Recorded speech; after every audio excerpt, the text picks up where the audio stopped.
Hello everyone, welcome back to my channel. आज हम science का तीसरा सैम्पल पेपर सॉल्व करेंगे एंड आई होप कि आप सब के सब अच्छे से प्रिपेयर कर रहे हो अपने एग्जाम्स के लिए, अच्छे से पढ़ाई कर रहे हो। पढ़ते टाइम ज़्यादा स्ट्रेस मत लेना, पेपर है, आपको आता है, आपने बहुत पढ़ाई करी है, आपने मेहनत करी है तो उसका रिजल्ट अच्छा ही आएगा। हो सकता है कि आपको डिस्टर्बेंसेस लगे बैकग्राउंड की, लेकिन उनको अवॉइड करना। मैं चाहती हूँ कि आप फुल फोकस होके इस क्वेश्चन पेपर को मेरे साथ सॉल्व करें and watch it till the and. और अब थर्ड क्वेश्चन पेपर पे आते आते आपको कॉन्फिडेंस फील होने लगेगा। इसके बाद हम शायद से 2 क्वेश्चन पेपर और सॉल्व करेंगे, लेकिन अब बिना देरी करे हम पहला क्वेश्चन पढ़ते हैं अपना। सेक्शन ए का पहला क्वेश्चन क्या है? Which of the changes is या आर एक्सोथर्मिक? उसने बोला सॉलिड से लिक्विड गया, तो तुम्हें क्या दिख रहा है? सॉलिड है, ये लिक्विड है और ये है गैस। सॉलिड टू लिक्विड जाने के लिए हमने प्रोसेस पी को करा है। लिक्विड से गैस जाने के लिए हमने क्यू प्रोसेस फॉलो करा। सॉलिड से गैस जाने के लिए हमने एस प्रोसेस को फॉलो करा है और गैस से लिक्विड आने के लिए आर प्रोसेस फॉलो करा है।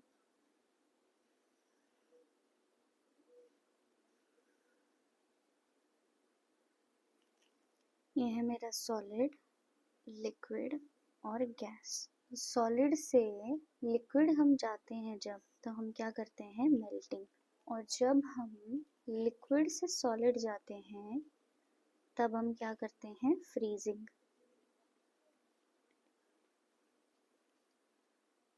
अगर हमें लिक्विड टू गैस जाना है तो हमें क्या करना पड़ेगा? इवेपोरेशन।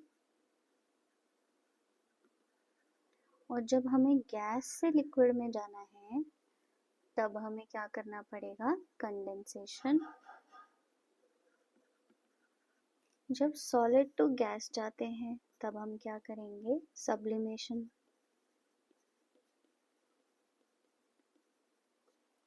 और जब हम गैस से सॉलिड जाएंगे तब हम क्या करते हैं? डिपोजिशन।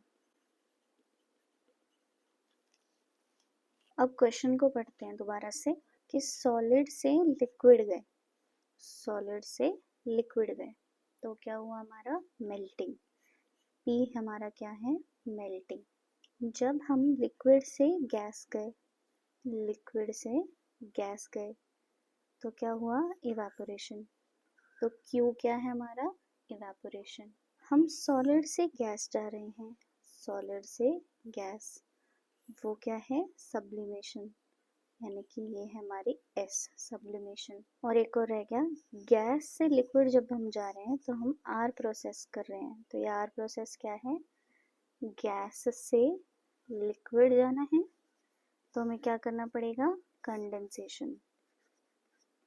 ओके, अब हमें ये सब पता चल गया। अब जो मेन बात है, जो क्वेश्चन में हमसे पूछा कि इसमें से एक्सोथर्मिक कौन सा है, तो हमें पता होना चाहिए कि फ्रीजिंग, कंडेंसेशन और डिपोजिशन, ये तीनों हमारे एक्सोथर्मिक प्रोसेस होते हैं। तो अब ऑप्शंस देखते हैं। पी क्यू एस नहीं, सिर्फ आर हमारा जो है वो एक्सोथर्मिक है, तो सिर्फ आर हमारा एक्सोथर्मिक है।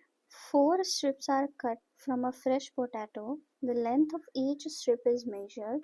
One strip is placed in water and others in different concentration of sugar solution. After an hour, the strips were measured again और results ये सब आए। Which of the liquid PQRS is water? तो original length क्या थी?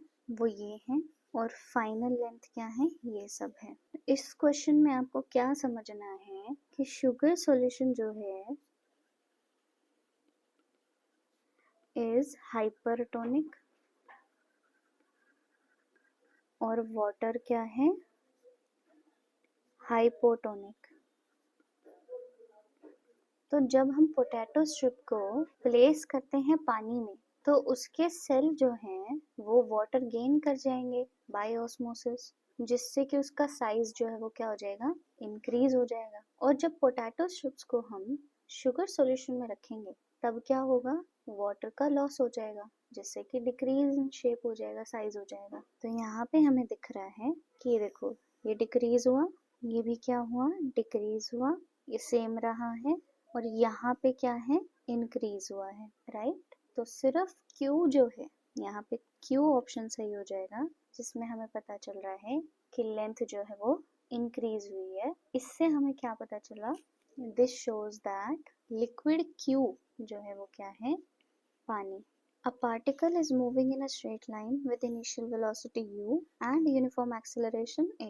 If sum of distances traveled in tth and t plus 1th seconds is 100 centimeter, then its velocity after t seconds in centimeter per second is। तो ये वाले question के लिए ना आपको एक फॉर्मूला याद करना पड़ेगा, s nth का फॉर्मूला, जो इक्वल होता है u प्लस a बाई 2 और ब्रैकेट में 2t माइनस 1। ये फॉर्मूला आपको याद करना पड़ेगा। यहाँ पे ये t क्या है? टाइम है। u क्या है? इनिशियल वेलोसिटी है हमारी। और a क्या है? एक्सेलरेशन। और s nth क्या है? डिस्टेंस ट्रेवल्ड उस पर्टिकुलर पॉइंट तक। तो s tth पे क्या हुआ? u plus a by 2t minus 1। ये हो गई मेरी फर्स्ट इक्वेशन। और t प्लस 1th पे क्या हुआ? u plus a by 2 t plus 1 minus 1। ये सारा क्या बन जाएगा? 2t plus 2 minus 1। और फिर ये क्या बन जाएगा?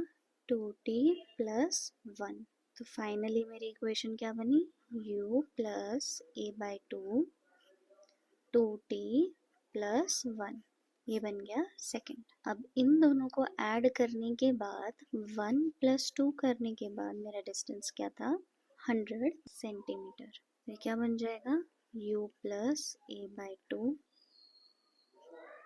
2t minus 1 plus u plus a by 2t plus 1 equal to 100। तो जब हम इसको सॉल्व करेंगे तो क्या आएगा? a by 2 into 2t minus a by 2। और इसको सॉल्व करेंगे तो क्या बनेगा? a by 2 into 2t plus a by 2। तो माइनस और प्लस तो आपस में कट गया। अब ये वाला u और ये वाला u क्या बना? 2 टाइम्स u प्लस ये 2 से 2 कटा, ये 2 से 2 कटा। यहाँ क्या बचा? 80। यहाँ पे क्या बचा? 80। 2 टाइम्स 80 इक्वल टू 100। 2 कॉमन लेंगे और उधर भेज देंगे तो क्या हो जाएगा? डिवाइड में चला जाएगा। तो u प्लस 80 क्या बन जाएगा? 50। और हमें पता है कि u प्लस 80 क्या होता है? v होता है।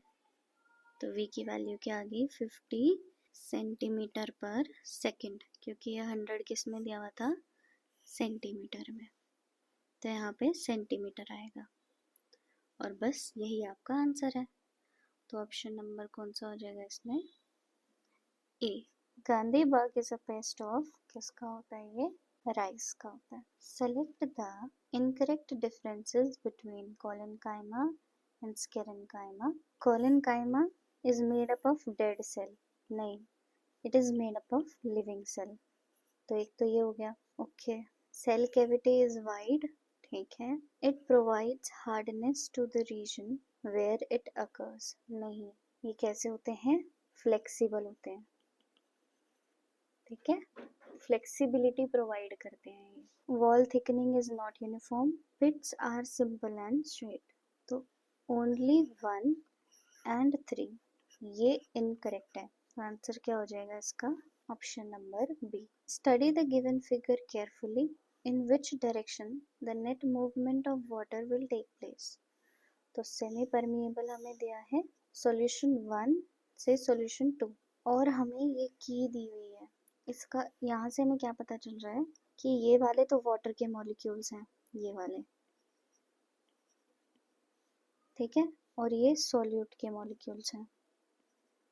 तो कंसंट्रेशन ऑफ वाटर जो है वो हाई है in solution 1, right. Therefore, water will move from higher to lower concentration। तो इसका आंसर क्या बन जाएगा हमारा? Option number A. From solution 1 to solution 2। A sample of CaCO3 contains इतने ions of Ca2 plus and CO3 2 minus. तो मास क्या हो जाएगा यहाँ पे? तो mass of 1 mole of CaCO3 वो किसके बराबर होगा? 100 ग्राम के, और 6.022 इंटू 10⁻23 आयंस जो हैं वो इक्वलेंट होंगे टू 1 मोल। ये किसके बराबर होंगे? 1 मोल के, या फिर 100 ग्राम के।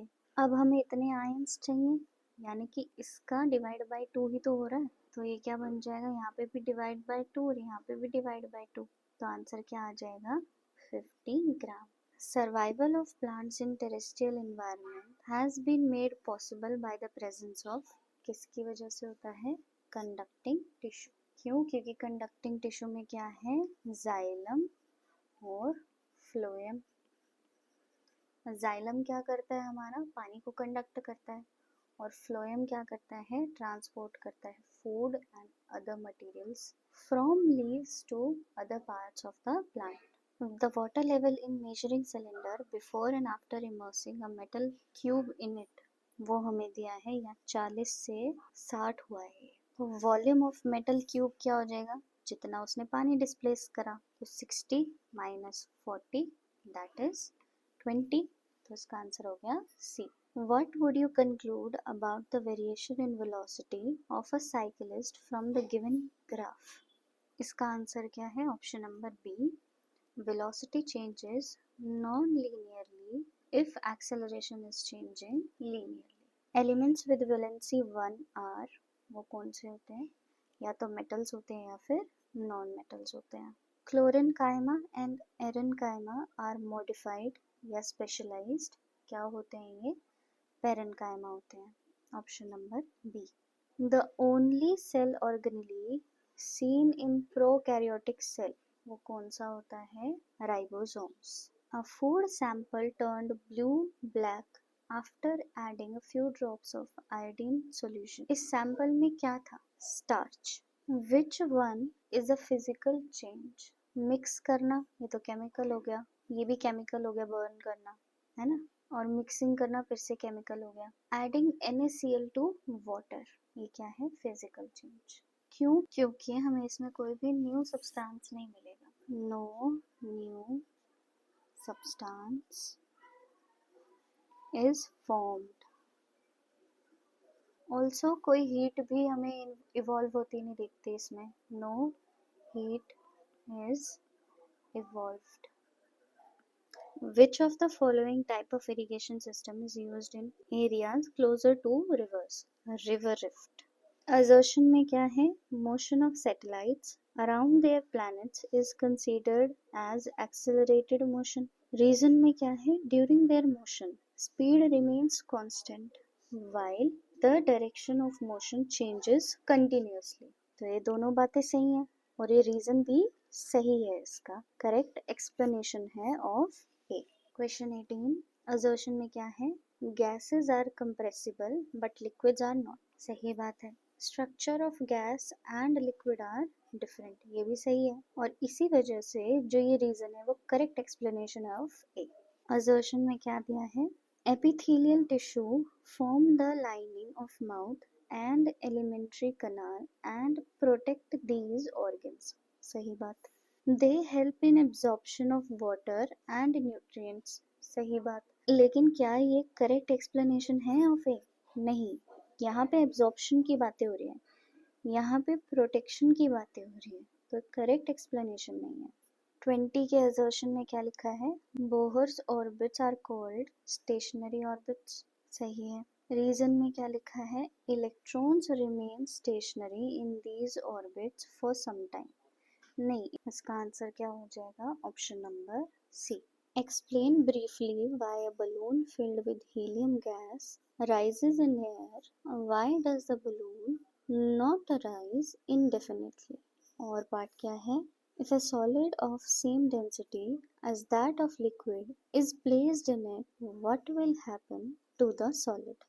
जो हमारा balloon filled with helium gas है, उसका मास लेस है than the mass of air displaced by it. तो इससे क्या होगा कि अब थ्रस्ट जो एक्ट कर रहा है बलून पे वो ज्यादा होगा than its weight, और इसकी वजह से वो क्या करेगा, राइज कर जाएगा। लेकिन जैसे जैसे वो राइज होता जाएगा और ऊपर उड़ता जाएगा, तब वो एक्सपीरियंस करेगा लेसर एंड लेसर अपथ्रस्ट। क्यों? क्योंकि जब हम ज़्यादा हाइट पे चले जाते हैं तो डेंसिटी ऑफ एयर जो है वो डिक्रीज करने लग जाती है। तो एक ऐसा पॉइंट आएगा जहाँ पे वेट ऑफ बलून जो है वो कम्प्लीटली बैलेंस कर देगा अपथ्रस्ट एक्टिंग ऑन इट, और इसी वजह से जो बलून है वो फिर राइज नहीं करती। और इस वाले केस में क्या होगा, जब हमारा ऐसा केस होता है कि डेंसिटी ऑफ सॉलिड जो वो एग्जैक्टली इक्वल हो टू दैट ऑफ लिक्विड, तो वो एक इक्विलिब्रियम में आ जाता है, जिससे क्या होता है, it keep floating in it, float करता रहेगा। यहाँ पे जो सॉलिड है वो किस हिसाब में फ्लोट करेगा कि उसका जो एंटायर पार्ट है वो तो लिक्विड में रहेगा, लेकिन जो सॉलिड का अपर सरफेस है वो कोइंसाइड करेगा लिक्विड के अपर सरफेस से। तो ये मान लो मेरा लिक्विड है और ये पार्ट मेरा क्या है, सॉलिड का है। तो वो फ्लोट तो कर रहा है, लेकिन किस हिसाब में फ्लोट कर रहा है कि जो उसका एंटायर पार्ट है वो विद इन द लिक्विड है, लेकिन जो सरफेस है उसका अपर सरफेस वो पानी के अपर सरफेस से कोइंसाइड करेगा। The vegetables are cooked better and faster in pressure cooker, why is it so? तो जो हमारा प्रेशर कुकर होता है उसमें क्या होता है, प्रेशर को रेज किया जाता है by preventing the vapours formed, जो इनसाइड वेपर्स फॉर्म्ड होते हैं ना उसके, उनको एस्केप नहीं करने देता प्रेशर कुकर। जिससे क्या होगा, वाटर जो है हमारा प्रेशर कुकर के अंदर वो मच हाइयर टेम्परेचर से बॉईल होगा, और इसी वजह से जो हमारी वेजिटेबल्स हैं are cooked better and faster in pressure cooker. पहले इन दोनों के आंसर्स को देख लेते हैं एक बार, आ जाओ। The mass of balloon filled with helium gas is less then mass of air displaced by it, बताया था। तो इससे अब थ्रस्ट जो है वो क्या हो जाएगा, मोर हो जाएगा than its weight, और इसी वजह से as a result the balloon experiences net upthrust which makes it rise. As the balloon rises it experiences lesser and lesser upthrust. क्यों? क्योंकि with height the density of air decreases. At a certain point weight of balloon may be completely balanced by upthrust acting on it, therefore the balloon stops rising. और वाले part को कैसे लिखोगे आप, in such a case when density of solid is exactly equal to that of liquid, it will remain in equilibrium and keep floating in it. The solid will float in such a way that the entire part of it will remain within liquid, its upper surface coinciding with the liquid surface. 22 का भी answer पढ़ लेते हैं. In a pressure cooker, pressure is raised by preventing the vapors formed inside to escape from the closed cooker. This causes water to boil at a much higher temperature than its normal boiling point, and due to this reason vegetables can be cooked better and faster in a pressure cooker. Question number 23. A girl is sitting in the middle of a park, जिसके हमें dimensions दी हैं। Left side पे building है और right side पे क्या है, रास्ता जा रहा है, रोड है। Sound is produced on the road by cracker. Is it possible for girl to hear the echo of the sound? और एक्सप्लेन कर दो अपना आंसर। अगर हमारा time gap between the original sound and reflected sound जो हमारा listener receive करता है वो 0.1 सेकेंड का हो, तब हमें एको सुनाई दे सकती है।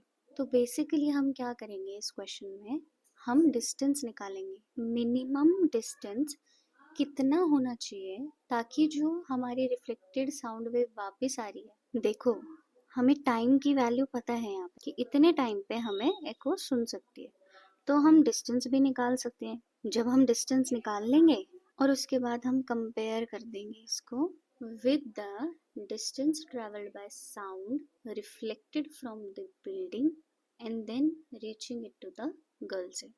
और अगर हमारा डिस्टेंस जो है वो कम आया, जब हम कंपेयर करेंगे तो उसको एको नहीं सुनेगी, और अगर वो उसके इक्वल आया या उससे ज़्यादा आया तो उसको एको सुन सकती है। तो इसको लिखना कैसे वो भी देख लेते हैं। If the time gap between the original sound and reflected sound received by the listener is around 0.1 second, then the echo can be heard. हमें velocity of sound in air पता है वो क्या होती है 344 मीटर पर सेकेंड और time हमें पता है कितना है 0.1 सेकेंड. तो डिस्टेंस क्या हो जाएगा distance travelled by the reflected sound wave for the distinctly listening to the echo equal. ये हमारा मिनिमम डिस्टेंस है तो आप यहाँ पे मेंशन भी कर सकते हो मिनिमम डिस्टेंस ट्रैवल्ड. तो इक्वल हो जाएगा किसके वेलोसिटी इनटू टाइम के. ये क्या बन जाएगा 344 इंटू 0.1 इक्वल टू 34.4 मीटर. ये मिनिमम डिस्टेंस है. और लड़की जो है हमारी पार्क के बीच में बैठी हुई है ना. ये पार्क है यहाँ लड़की है तो यहाँ पे डिस्टेंस क्या है ये पूरा कितना था 12 था है ना. तो ये कितना हो जाएगा 6. तो यहाँ से मैं बोल सकती हूँ कि 6 प्लस 6 जो है हमारा डिस्टेंस हो जाएगा यानी कि 12 मीटर डिस्टेंस हो जाएगा है ना. तो 12 मीटर डिस्टेंस जो है वो बहुत छोटा है as compare to this distance, इसलिए उसको एको जो है वो नहीं सुनेगी. तो अब इसको लिख लेते हैं. Since the girl is sitting in middle of park, therefore the distance traveled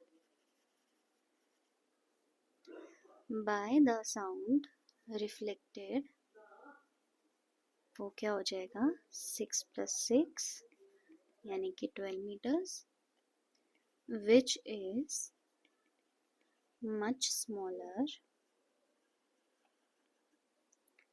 than the required distance.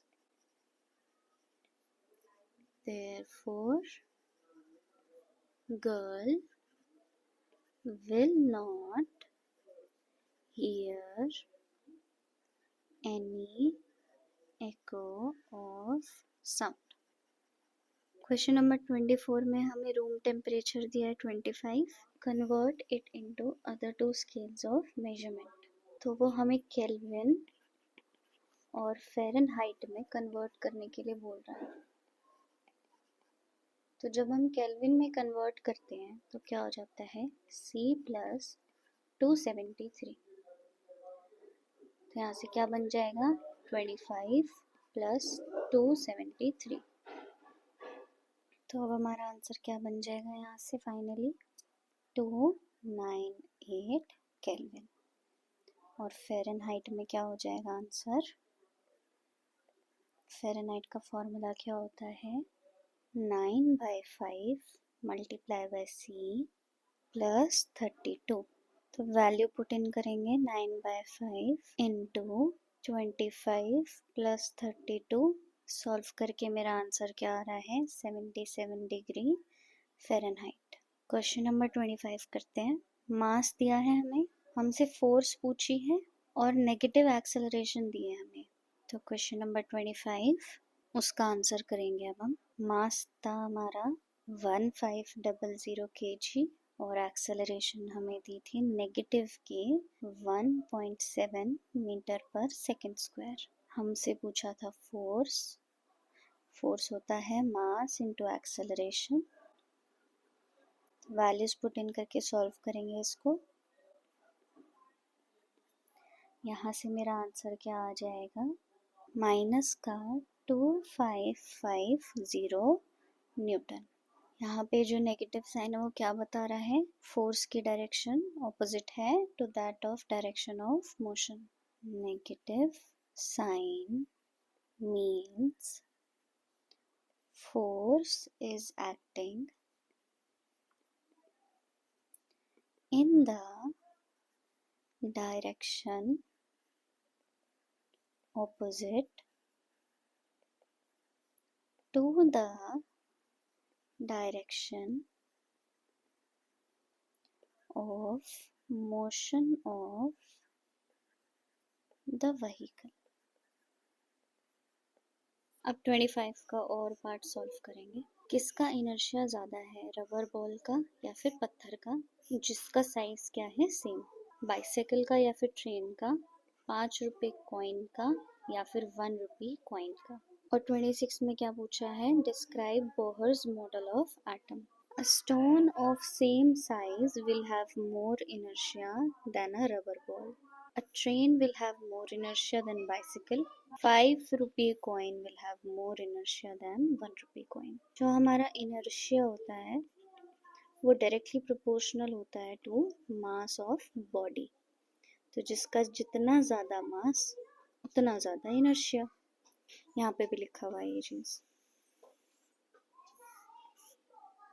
जो 26 का आंसर है, मैं चाहती हूँ कि आप एक बार अपनी वीडियो को पॉज करें और खुद से पढ़ें। अब करेंगे हम section C. Question number 27। A person is standing between two vertical cliffs and 640 meter away from the nearest cliff shouted. He heard the first echo after 4 seconds and the second echo and the second echo 3 seconds later।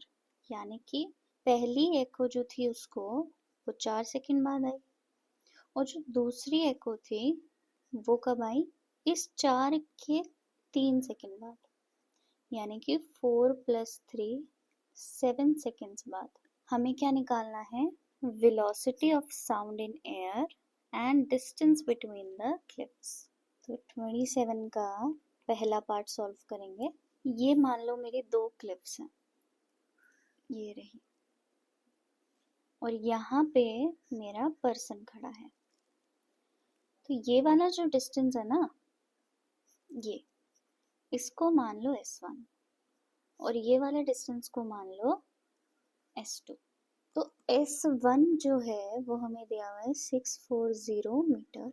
S2 की हमें value नहीं दी और हमें क्या दिया है कि जो पहली एको है वो 4 सेकंड बाद सुनाई दी, यानी कि यहाँ से यहाँ बाउंस बैक होके आई एको तो उसको लगे 4 सेकंड्स।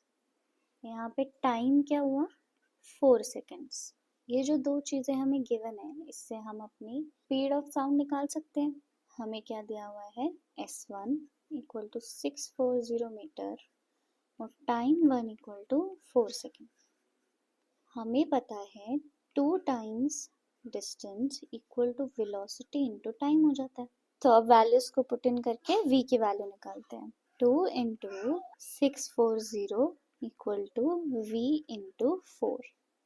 तो यहाँ से मेरी v की वैल्यू क्या निकल जाएगी, 320 metre per second. Second part में हमें डिस्टेंस बिटवीन द क्लिफ्स निकालना है, तो यही रिलेशन यूज करेंगे, 2s = v × t।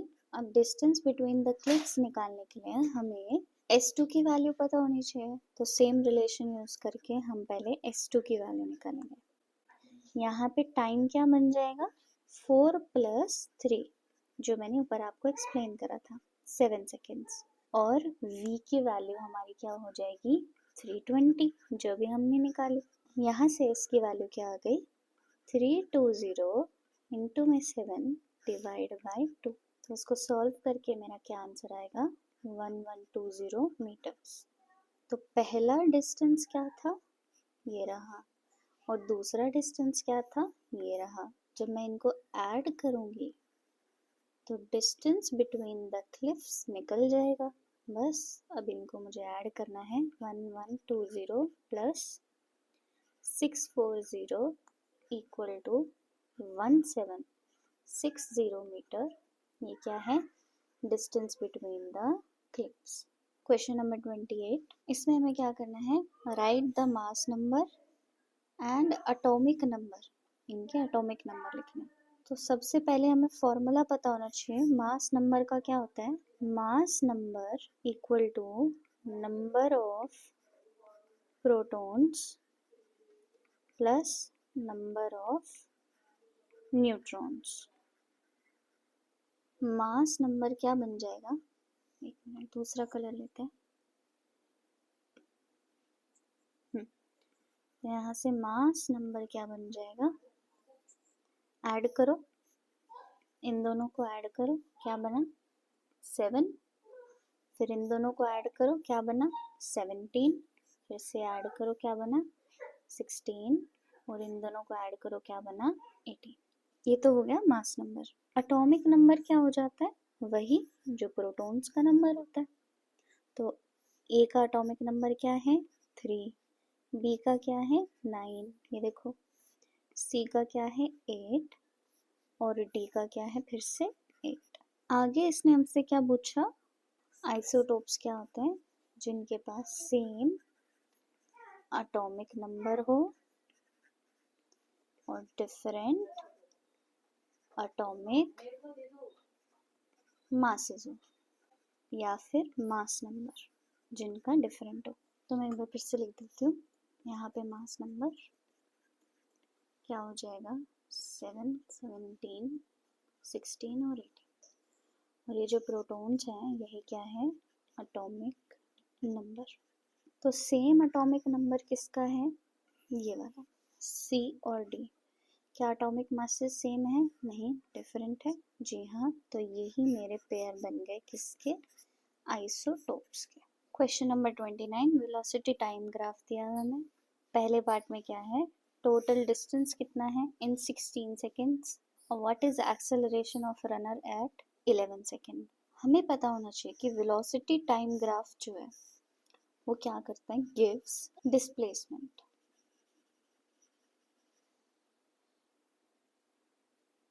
तो टोटल डिस्टेंस कवर्ड कहाँ से निकलेगा, एरिया अंडर वीटी ग्राफ से,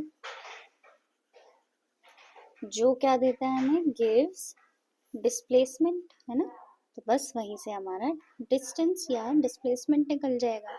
तो एरिया ऑफ, ये ए बी सी डी ई मान लो, तो ये ट्रायंगल जो है इसका एरिया प्लस ये रेक्टेंगल का एरिया।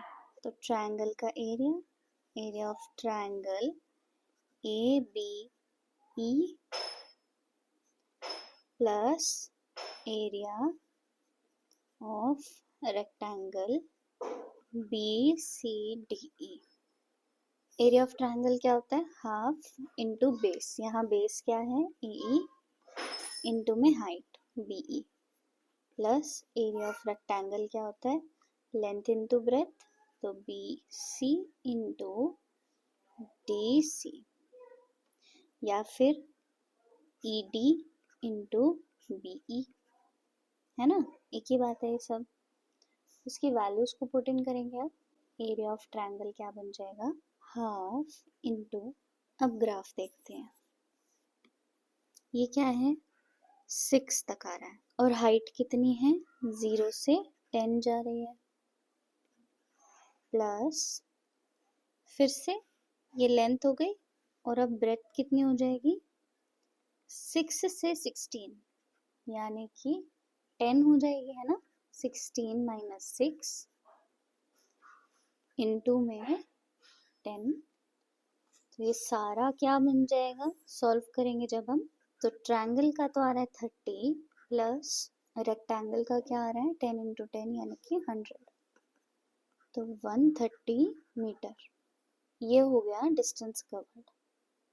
अब एक्सेलरेशन क्या हो जाएगी, हमें दिख रहा है क्या, ग्राफ में ही दिख रहा है ना कि 11th सेकंड पे जो मेरी वेलोसिटी है, ये वेलोसिटी है ना, ये कैसी है, यूनिफॉर्म। कैसी है ये, यूनिफॉर्म। तो जब यूनिफॉर्म वेलोसिटी है तो उसमें कोई चेंज नहीं हो रहा वेलोसिटी में, और जब चेंज ही नहीं हो रहा यानी कि v बराबर u है। और एक्सेलरेशन का फॉर्मूला क्या होता है, v minus u by T.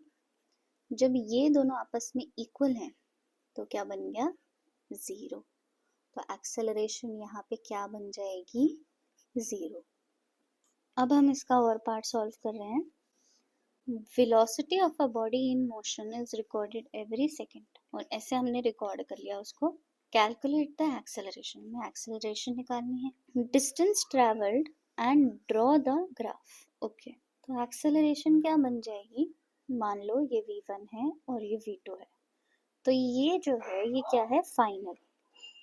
अगर हम सिर्फ इन दो के कंपैरिजन में कर रहे हैं, और ये v1 क्या है, इनिशियल। तो फाइनल माइनस इनिशियल, ये सब क्या है, मेरी velocities, divide by final minus initial time. तो क्या बन जाएगा, 54 माइनस 60 डिवाइड बाय 1 माइनस 0। तो ऊपर क्या बना, माइनस का 6 डिवाइड बाय 1। तो ये बन गई मेरी एक्सेलरेशन। आप कोई और वैल्यूज भी ले सकते हो, जैसे कि आप मान लो आपने 54 वाली ली और आपने ले ली 24 वाली, तो क्या हो जाएगा, 24 माइनस 54 डिवाइड बाय 6 माइनस 1। तो क्या बन जाएगा,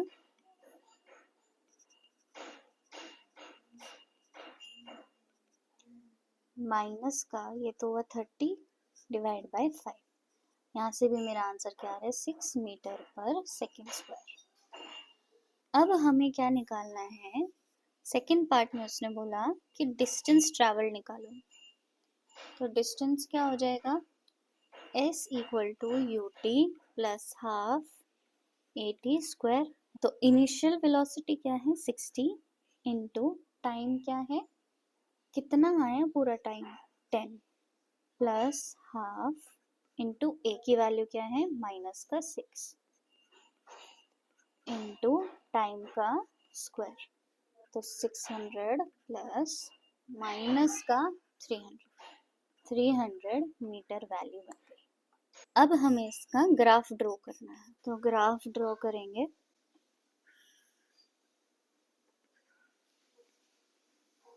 ये वेलोसिटी हो गया, जिसकी यूनिट क्या होती है, मीटर पर सेकंड। और ये मेरा टाइम हो गया, जिसकी यूनिट क्या होती है, सेकंड्स। तो 0 1 2 3 4, ये आपको 10 तक बनाना है।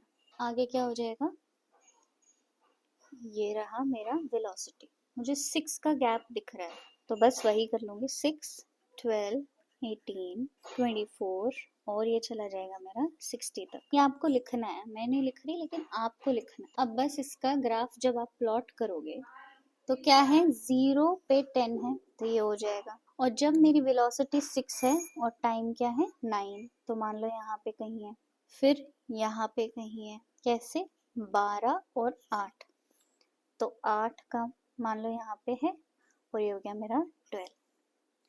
ऐसे जब आप इसको प्लॉट करते जाओगे तो आपकी डॉट्स ऐसे ऐसे बनती चली जाएंगी, ये, और बस ऐसे ही आपका ये क्या बन गया, graph.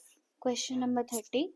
Due to heavy rains and speedy winds, a tree broke and fell on road. Two persons from local shop came and began to remove that broken part, but in vain, as the log was too heavy. A passerby came to their help with few solid heavy sticks, और heavy log जो है वो हट गया था, and the commutation on the road began as usual.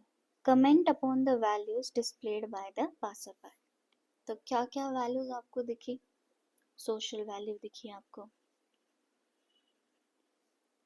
Conceptual value दिखी, और क्या दिखा? Presence of mind. Second part में क्या है?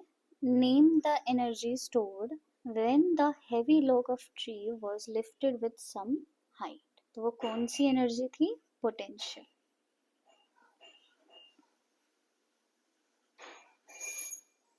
Velocity time graph of object of mass, ये मास दिया है। Observe the graph carefully and answer the following questions. Velocity और टाइम का ग्राफ दिया है। क्या पूछा उसने? Force of object in the time interval 0 से 3। तो 0 से 3 में क्या फोर्स लगी? फोर्स हमें पता है क्या होता है? Mass into acceleration. तो हमें मास गिवन है और एक्सेलरेशन हम निकाल देंगे। क्यों? क्योंकि हमें पता है एक्सेलरेशन का फॉर्मूला क्या होता है? v minus you divide by T. तो पहला पार्ट 31 का मास दिया है, एक्सेलरेशन में निकाल दोगे v minus u by T से। तो ये क्या है? इनिशियल वेलोसिटी, और ये क्या है? Final velocity. और ये क्या है? टाइम। तो 120 माइनस 0 डिवाइड बाय 3 यानी कि 40 मीटर पर सेकेंड स्क्वायर। अब फोर्स क्या हो जाएगा? मास इंटू एक्सेलरेशन यानी कि 50 इंटू 40। लेकिन क्या ये स्टेप सही है? नहीं। क्यों? क्योंकि ये ग्राम्स में, हमें किस में कन्वर्ट करना होता है? किलोग्राम्स में। तो ये स्टेप मत भूलना कि आपको कन्वर्ट करना है, ठीक है? तो अब मेरा आंसर क्या निकल जाएगा? 2 न्यूटन। अब इसका सेकेंड पार्ट देखते हैं। Calculate the force of object in the time interval 6 से 10 सेकेंड्स। तो यहाँ पे 6 से 10 सेकेंड का देखना है। अब यहाँ पे मेरी इनिशियल वेलोसिटी है ये और फाइनल वेलोसिटी है ये। तो u की वैल्यू यहाँ से क्या आ गई? 120 मीटर पर सेकेंड, और v की वैल्यू क्या आ गई? 0। सेम यही स्टेप्स फॉलो करके हम सेकेंड पार्ट को भी सॉल्व कर लेंगे। a equal to v minus u by t, 0 minus 120 divide by 10 minus 6 minus का 120 डिवाइड बाय 4। यहाँ से मेरा एक्सेलरेशन क्या आ गया? -30 metre per second square. Force क्या हो गई? मास इंटू एक्सेलरेशन। मास को हम चेंज करेंगे, ग्राम्स में था किलोग्राम्स में करेंगे, मल्टीप्लाई बाय -30। तो जब मैं इसको सॉल्व करूँगी तो मेरा आंसर क्या आएगा? माइनस का 1.5 न्यूटन। अब इसका थर्ड पार्ट क्या बोल रहा है? Is there any interval in which no force acts on the object? Justify your answer. तो हमें दिख रहा है कि ए से बी में हमारी वेलोसिटी जो है वो क्या है? कांस्टेंट। जब भी वेलोसिटी कांस्टेंट होती है तो हमारा एक्सेलरेशन क्या हो जाता है? 0। एक्सेलरेशन 0 यानी कि force equal to mass into acceleration. यहाँ पे एक्सेलरेशन की वैल्यू क्या है? 0। 0 में आप किसी भी चीज़ को मल्टीप्लाई करोगे तो वो क्या देगा? 0, राइट? तो फोर्स यहाँ पे क्या बन गई हमारी? 0 हो गई। नो फोर्स होगा, नो फोर्स एक्ट्स। और बस यही इसकी जस्टिफिकेशन है कि आपको ये लिखना है कि जब वेलोसिटी हमारी कांस्टेंट होती है तो एक्सेलरेशन क्या बन जाती है? 0। और फिर फॉर्मूले में पुट करके आप दिखा सकते हो कि कैसे हमारा फोर्स की वैल्यू 0 आई, इसीलिए नो फोर्स एक्ट्स। तो मैं आपको लिख के बता देती हूँ। Third part, time interval in which no force acts on the object,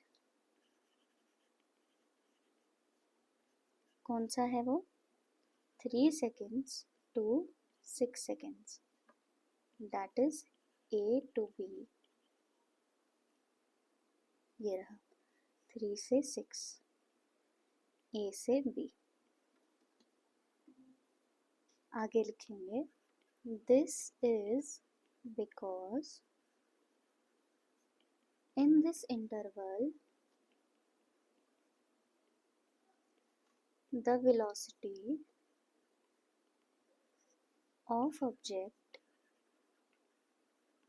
is constant, that is 120 meter per second. Hence acceleration क्या बन गई 0 metre per second square.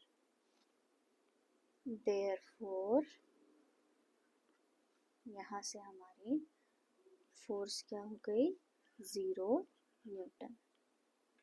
Question number 32, prokaryotic और यूकैरियोटिक सेल का डिफरेंशिएशन चाहिए है ना।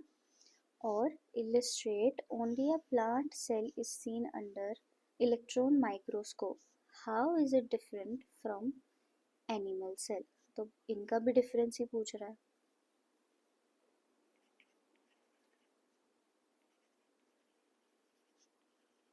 Prokaryotic cell और eukaryotic cell.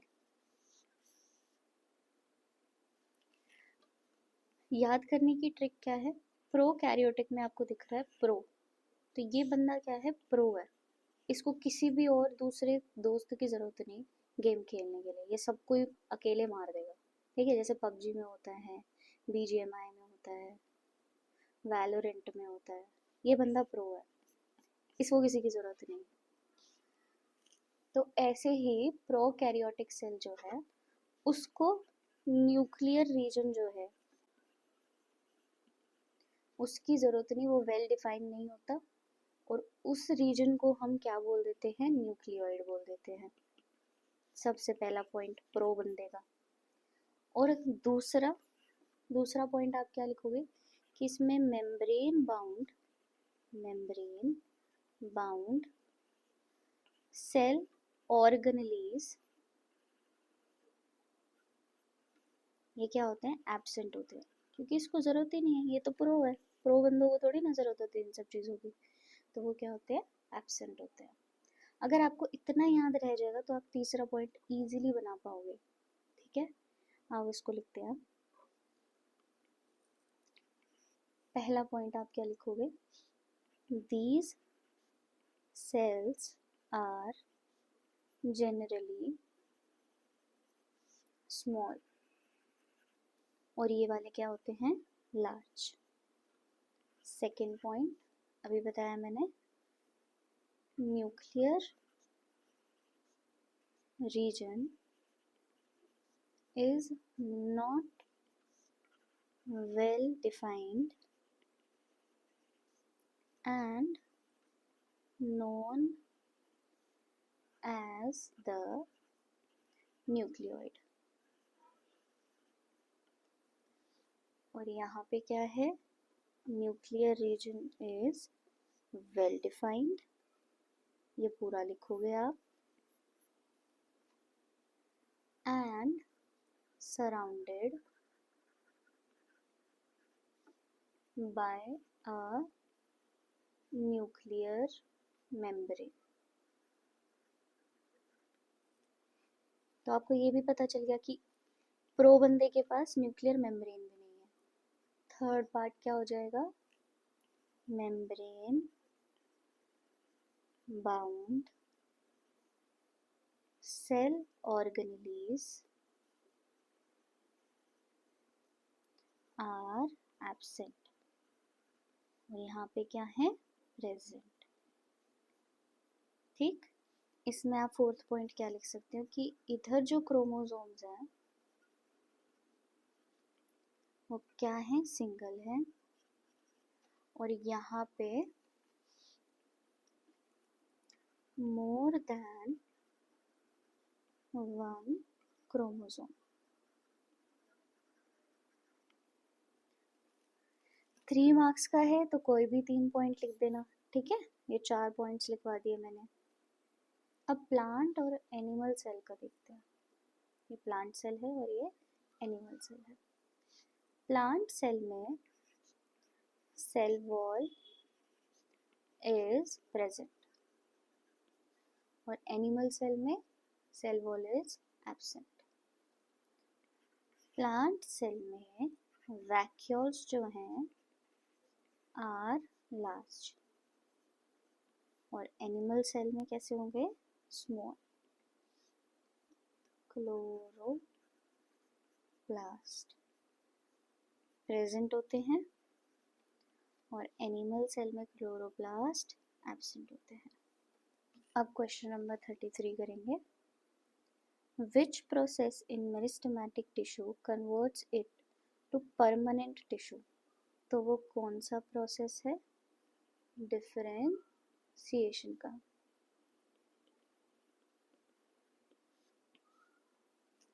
Which feature of meristematic tissue helps aquatic plants to maintain buoyancy in water? तो वो कौन सा होता है? Large air cavities। इनकी वजह से एक्वेटिक प्लांट्स जो हैं वो buoyancy को मेंटेन कर पाते हैं। यहाँ पे आप ये भी लिख सकते हो, अगर इसको आप और लिखना चाहते हो तो आप ये लिख सकते हो large air cavities present in parenchyma या फिर एरेनकाइमा। ठीक है, AEREN और फिर काइमा, ये स्पेलिंग है इसकी। Why epidermis of plants living in dry habitats is thicker? ऐसा क्यों होता है? ताकि वो प्रिवेंट कर सके वाटर लॉस। तो epidermis of plants living in dry habitats is thicker in order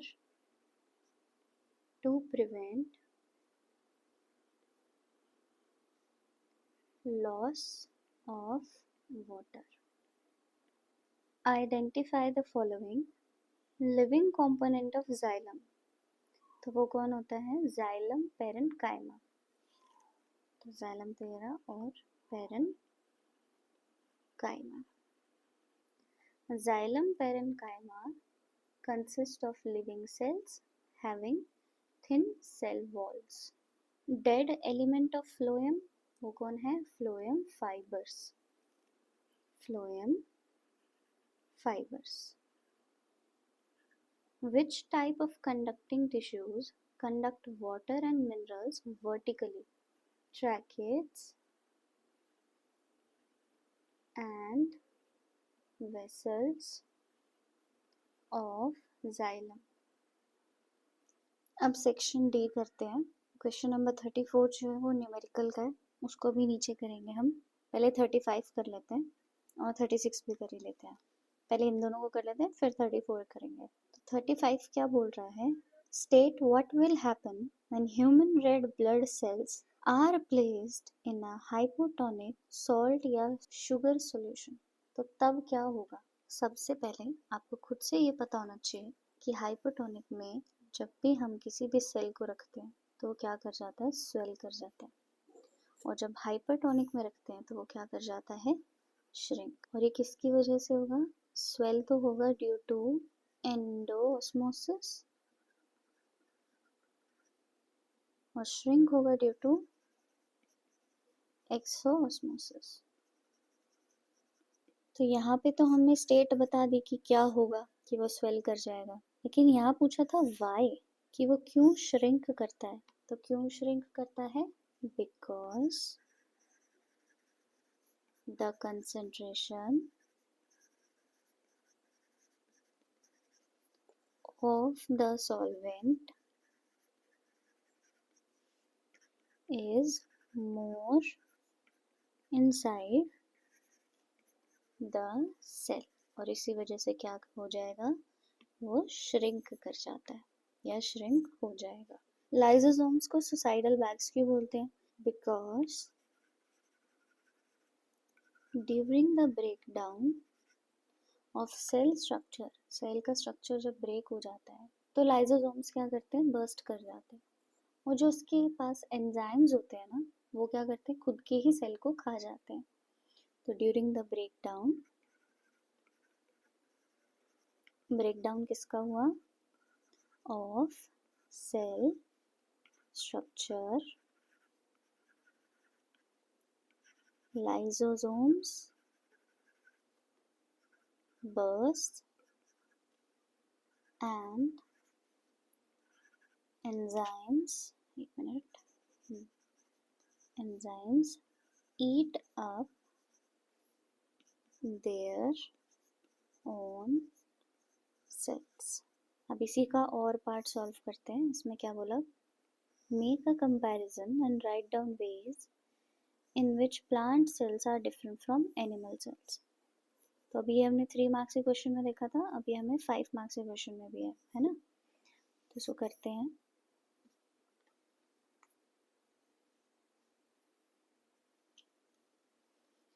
तो यहाँ पे मैं लिख रही हूँ प्लांट सेल, और यहाँ पे मैंने लिख दिया एनिमल सेल। पहला पॉइंट क्या है, a plant cell is usually large. तो ये लार्ज है, और ये कैसा होता है, स्मॉल होता है, या स्मॉलर इन साइज, ऐसे भी लिख सकते हो आप। सेकेंड पॉइंट मैं लिख रही हूँ सेल वॉल, यहाँ पे होता है और यहाँ पे नहीं होता। तीसरा पॉइंट क्या हो जाएगा, प्लास्टिड्स या क्लोरोप्लास्ट, यहाँ पे मिलेंगे लेकिन यहाँ नहीं मिलेंगे। फोर्थ पॉइंट, प्लांट सेल में वैक्यूल्स जो हैं कैसे होते हैं, आर लार्जर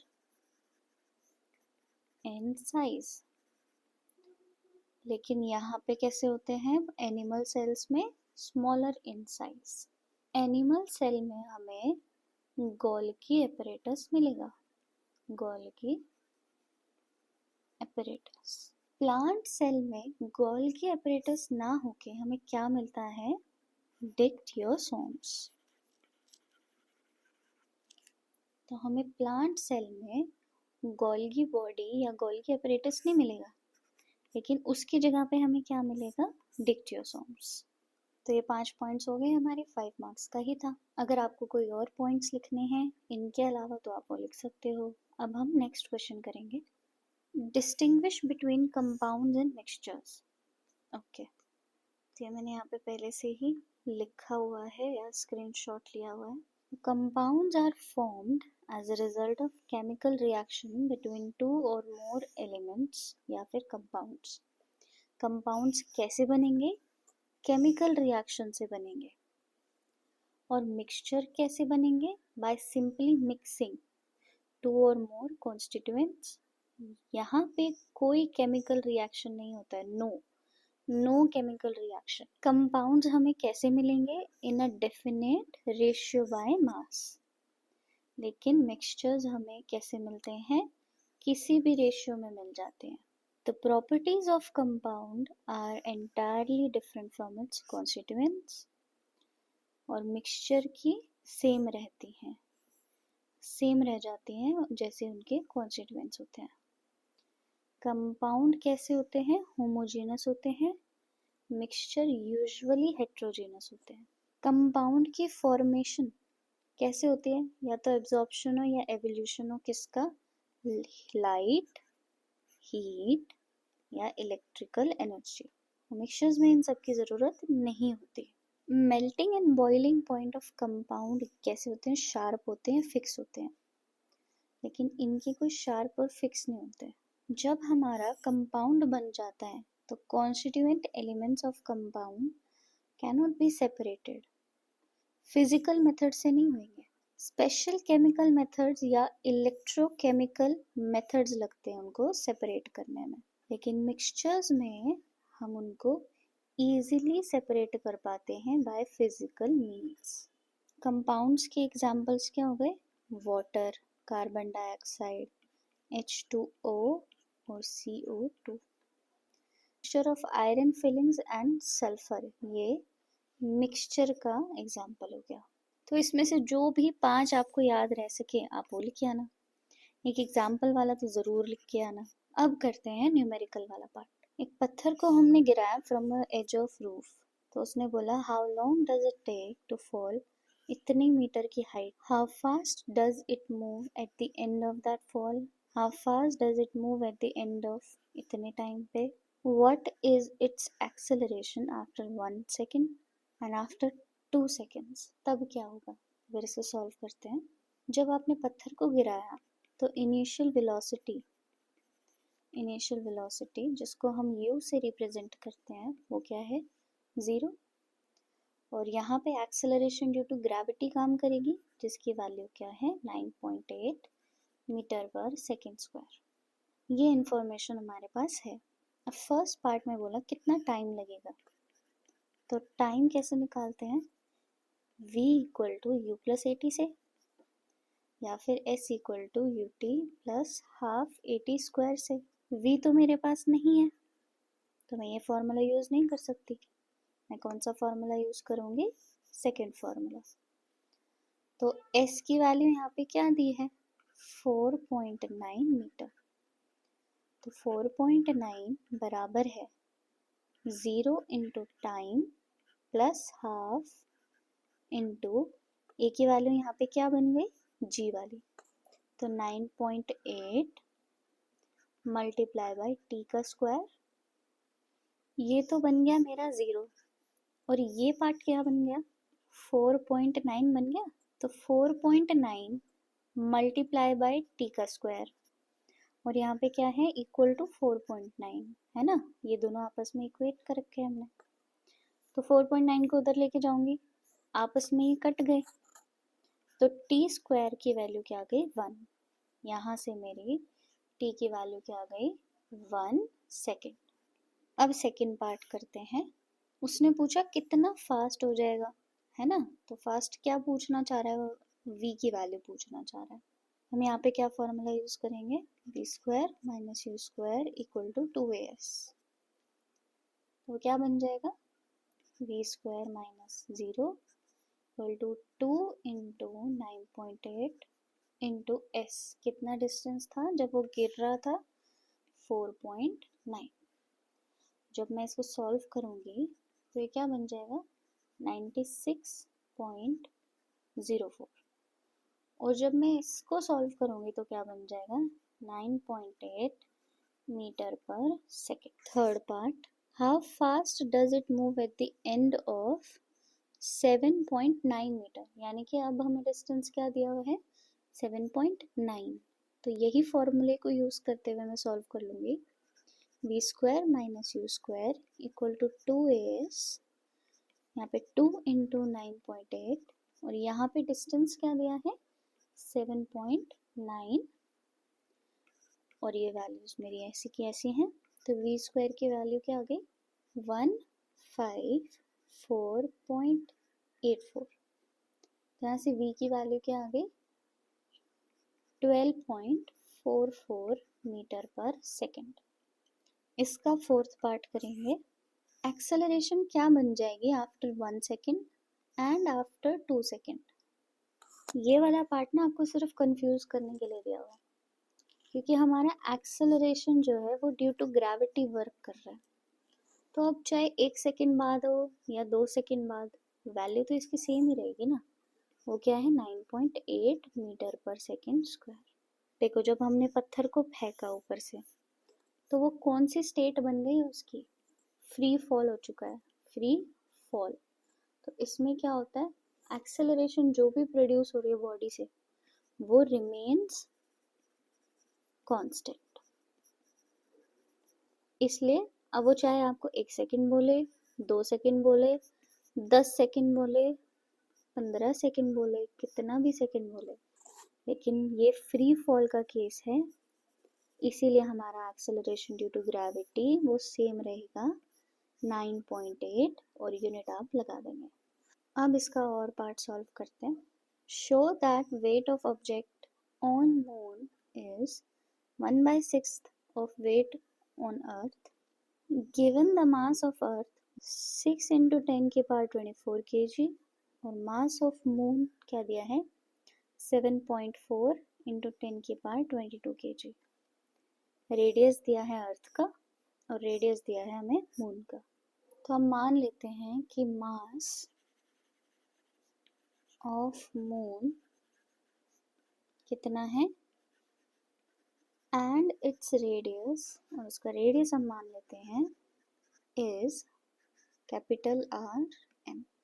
और अब हम ये एक और चीज मान लेते हैं कि जो हमारा ऑब्जेक्ट है उसका मास कितना है, उसका मास है छोटा m। तो आप इसको ऐसे लिखेंगे, let a body of mass छोटा m is placed on surface of moon.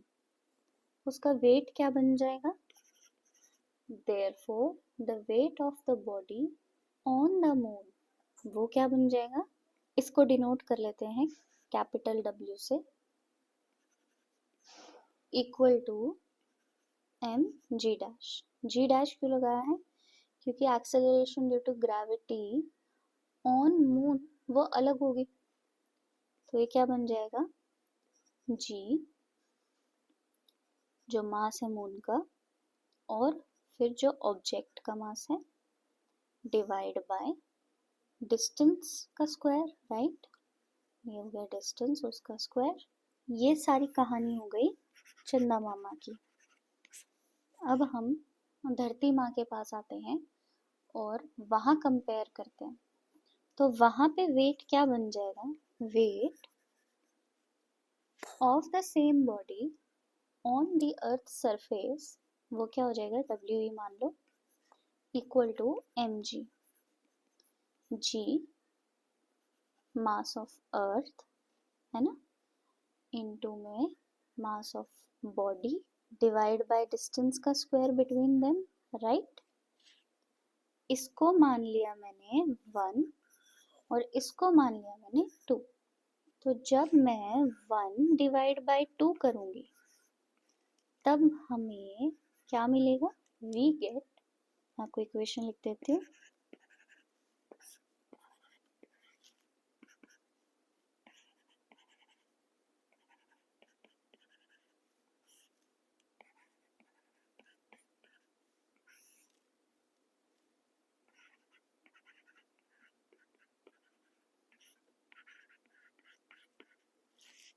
यहाँ पे मुझे क्या कटता हुआ दिख रहा है, ग्रेविटेशनल कांस्टेंट है ना, इसको मैंने काट दिया, मास कॉमन, मास को काट दिया, मुझे फाइनली क्या मिला, ये सब मिलेगा। अभी देखना क्या मिलेगा,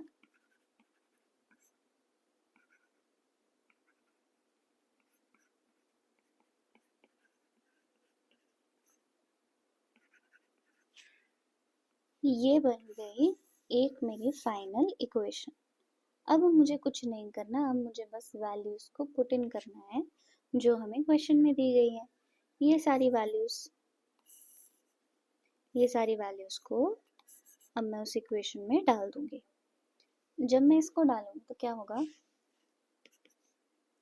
7.4 इंटू 10⁻22 मल्टीप्लाई बाय RE का स्क्वायर 6400 का स्क्वायर डिवाइड बाय, मैं मास पहले लिख रही हूँ, 6 इंटू 10⁻24 मल्टीप्लाई, अब रेडियस लिख रही हूँ 1740 का होल स्क्वायर।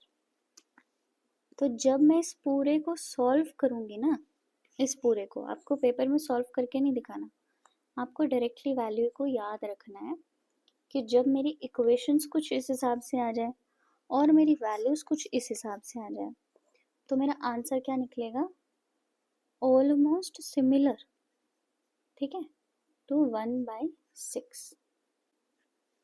तो ये क्या हो गया, weight on moon equal to 1/6 that on earth, और यही हमें प्रूफ करना था, हेंस प्रूफ। तो अब हम सेक्शन ई के क्वेश्चंस करेंगे और 37 क्वेश्चन में आपको पैराग्राफ रीड करना है और उसके अकॉर्डिंग आपको क्वेश्चंस के आंसर देने हैं। मैं चाहती हूँ कि आप वीडियो को रोकें, इस पैराग्राफ को अच्छे से पढ़ें और फिर उसके बाद मेरे साथ आप लोग क्वेश्चंस को सॉल्व करें।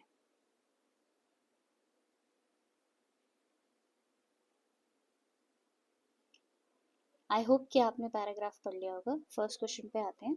Name the tissue which connects muscle to a हड्डी, और इसका आंसर क्या होगा? टेंडन।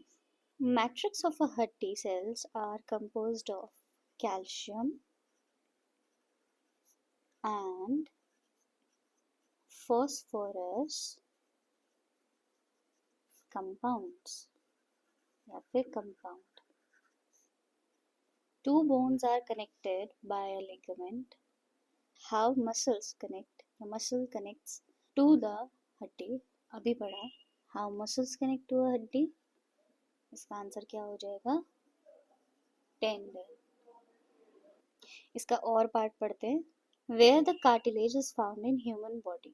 कहाँ मिलता है हमें? ईयर में मिलता है, नोज में मिलता है एंड ट्रैकिया में. अब क्वेश्चन 38 करेंगे. आपको फिर से वही करना है, वीडियो को रोकना है, पैराग्राफ को पढ़ना है और उसके बाद इसी क्वेश्चंस को सॉल्व करना है.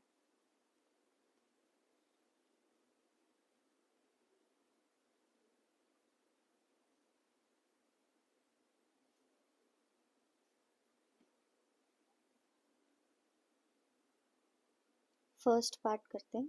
Which is the most common source of irrigation? कौन सा होता है? ट्यूबवेल्स. इरिगेशन क्या है? एक आर्टिफिशियल प्रोसेस है जिसे हम कंट्रोल्ड अमाउंट ऑफ वाटर जो है लैंड पे डालते हैं ताकि हम प्रोडक्शन ऑफ क्रॉप्स कर सके. Mention the various sources of irrigation. क्या हो जाएंगे? canals, tanks, tube wells, ठीक है, और other wells and other sources like rainwater harvesting. Which method of irrigation uses the least amount of water? तो ये कौन होता है? Drip irrigation.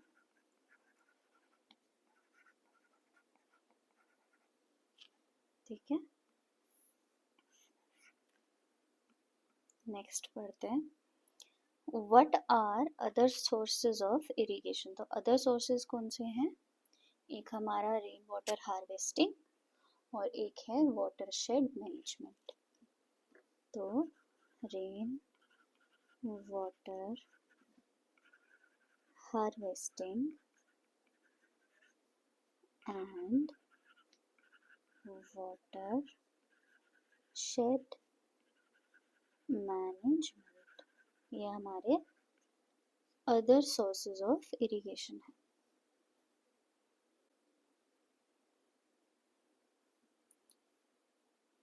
Question number 39.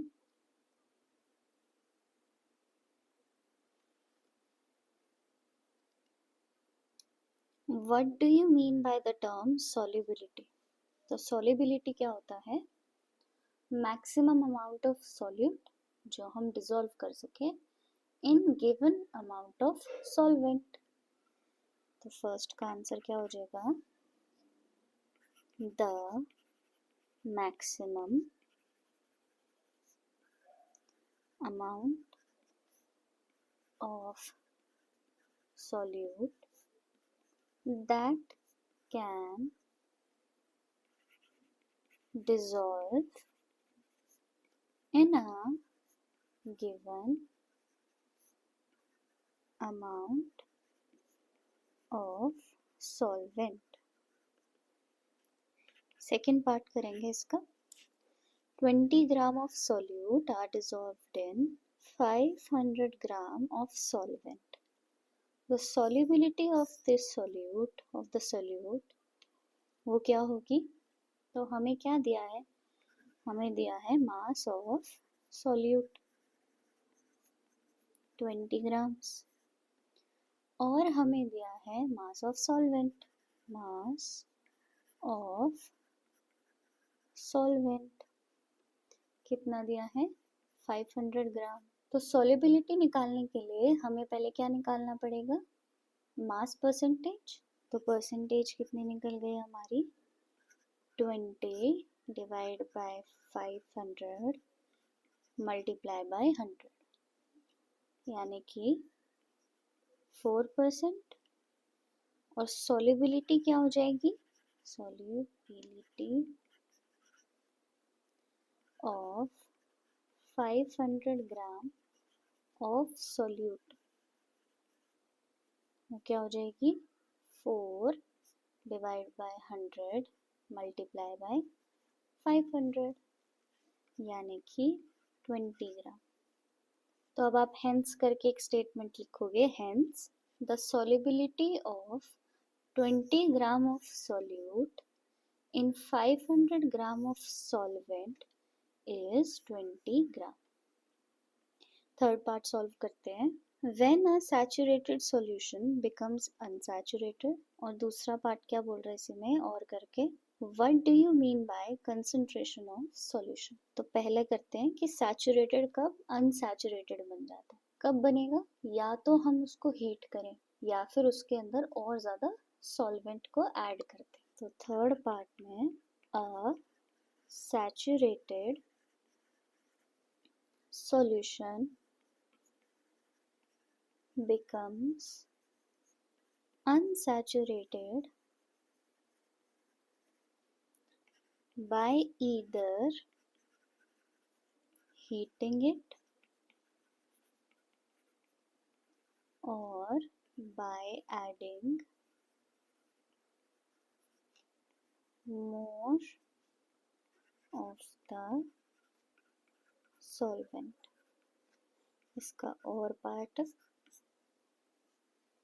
concentration of a solution उसको क्या बोलते हैं, it is defined as amount of solute that is present in amount या given amount of solution। ठीक है, इसको हम एक्सप्रेस कर सकते हैं मास बाय मास या मास बाय वॉल्यूम परसेंटेज में। मास बाय मास का क्या फॉर्मूला हो जाएगा, mass of solute divide by mass of solution into में 100। तो इसको लिख लेते हैं, concentration of a solution is defined as the amount of solute that is present in a given amount of solution। ठीक है, यहाँ पे मैं एक फॉर्मूला लिख देती हूँ मास बाय मास वाला। तो मास बाय मास परसेंटेज क्या हो जाती है, ऑफ अ सॉल्यूशन। कैसे एक्सप्रेस करते हैं इसको, mass of solute divide mass of solution multiply by 100। तो आपका पेपर यहीं पे समाप्त होता है एंड आई होप कि आपको सारे क्वेश्चन समझ आए हों। अगर नहीं आया हो तो कमेंट बॉक्स में ज़रूर लिखना, हम वो क्वेश्चन फिर से दोबारा कर लेंगे। Thank you for watching this video till the end and I hope कि आपके एग्जाम्स बहुत अच्छे जाएं। Prepare well, stay well, bye bye.